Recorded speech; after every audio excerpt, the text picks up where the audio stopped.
C'est un endroit où on essaye de créer en nos différentes maisons, entre les cultures, les différentes cultures des maisons LVMH, entre les différentes personnalités qui peuvent faire partie du groupe LVMH, on essaye de créer du partage et de la connexion dans un environnement de learning et de développement dans lequel on essaye de faire en sorte que les gens apprennent les uns des autres, mais aussi apprennent pour construire le futur. Et il y a une phrase que je n'ai pas dit dans mon intervention et que j'aime beaucoup, qui est le futur ne peut pas être prédit, mais les futurs peuvent être inventés. Donc on aimerait être un lieu où on invente les futurs avec des personnes qui apprennent les unes des autres. Alors d'abord, on a des forces, donc il faut construire sur ces forces. Et ces forces, c'est en effet des personnalités qui peuvent être, en tout cas où on aime, j'allais dire qu'ils peuvent être un peu particulières. En tout cas, on aime construire sur le fait qu'elles soient particulières. Donc commençons par dire que c'est quand même une force, ça, et qu'on aime beaucoup cette idée-là. Il y a une deuxième dimension qui pour nous est une dimension évidemment cruciale et heureusement, j'allais dire, que ce soit les nouvelles générations, que ce soit la société, nous challenge sur ces éléments, c'est l'élément de respect et d'inclusion. Je pense qu'il faut que l'on apprenne à plus comprendre qu'est-ce que veulent dire les mots de respect et d'inclusion et qu'ils transpirent plus dans ce que nous pouvons faire afin qu'ils soient aussi repérés par les gens qui viennent aux initiatives de Learning and Development ou qui expérimentent des initiatives de Learning and Development que nous pouvons proposer ou que nos maisons peuvent proposer pour qu'on puisse être encore plus puissant dans l'apprentissage. Mon rôle n'est pas un rôle de Chief Learning Officer parce que chaque maison a sa propre culture et donc sa propre culture du learning et du development, de l'apprentissage de façon globale. Mon rôle, il est plutôt du coup de me positionner d'abord en proposant des initiatives intermaisons. On est sur ce qu'en anglais on appelle le sharing and connecting et qui est un élément important. Mon deuxième rôle, il est de valoriser les différentes formes d'apprendre, pour apprendre, pardon. C'est ce qu'on appelle le limitless learning. Et mon rôle, il est de promouvoir cette idée d'une culture apprenante au sein d'abord des différentes maisons par les gens auxquels j'ai accès de façon le plus directe, c'est-à-dire bien sûr la communauté ressources humaines ou les communautés que nous on appelle brand education, de formation, produits, services, etc. Mais aussi au travers des dirigeants et des cadres.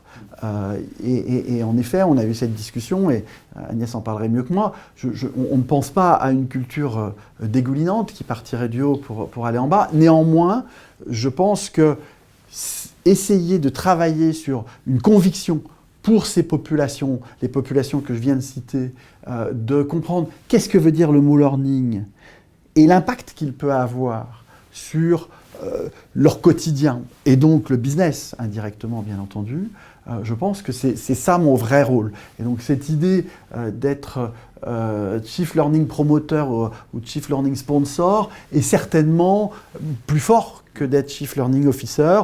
Une des raisons pour lesquelles je ne suis pas Chief Learning Officer, c'est que je n'en ai pas les moyens non plus, soyons aussi très honnêtes. Il y a un premier achievement qui était que la LVMH House était au départ un lieu qui a été créé pour faire du learning and development pour les dirigeants, c'est-à-dire à peu près 1000 personnes sur aujourd'hui 165 000, et qu'aujourd'hui c'est beaucoup plus que ça.